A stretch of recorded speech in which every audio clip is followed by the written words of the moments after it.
জ্ঞাত আয় বহির্ভূত ২০ কোটি টাকার অবৈধ সম্পদ অর্জন ও সম্পদের তথ্য গোপনের অভিযোগে সাবেক সংসদ সদস্য বিকল্পধারা বাংলাদেশের যুগ্ম মহাসচিব মাহি চৌধুরীর নামে মামলা করেছে দুর্নীতি দমন কমিশন দুদক।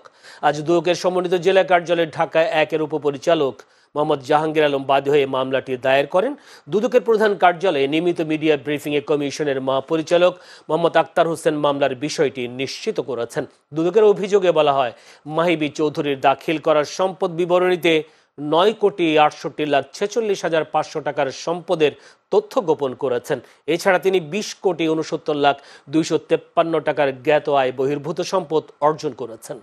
জনাব মাহি বদরুদ্দোজা চৌধুরী সাবেক সংসদ সদস্য কর্তৃক দুর্নীতি দমন কমিশনে দাখিলকৃত সম্পদ বিবরণীতে ৯,৬৮,০০,০০০ টাকারও বেশি মূল্যের সম্পদ অর্জনের তথ্য গোপন করে মিথ্যা ও ভিত্তিহীন ঘোষণা প্রদান সহ ২০,৬৯,০০,০০০ টাকারও বেশি মূল্যের জ্ঞাত আয়ের উৎসের সাথে অসঙ্গতিপূর্ণ সম্পদ অর্জন করে নিজ বুক দখলে রাখা এবং উক্ত সম্পদের মধ্যে দুর্নীতির মাধ্যমে অসাধু উপায়ে অর্জিত সম্পদের প্রকৃতি গোপন বা ছদ্মাবৃত করার অসৎ উদ্দেশ্যে ৬৮ একর জমি, যার মূল্য ৯,৬৮,০০,০০০ টাকারও বেশি, বায়না অর্থ পরিশোধ পূর্বক নিজ নামে বায়না দলিল সম্পাদন করে পরবর্তীতে তার মালিকানাধীন প্রতিষ্ঠান অ্যাভালন স্টেট লিমিটেড এর নামে ক্রয়পূর্বক উক্ত অর্থ স্থানান্তর, রূপান্তর এবং হস্তান্তর করার অপরাধ অনুসন্ধানকালে প্রমাণিত হয়েছে।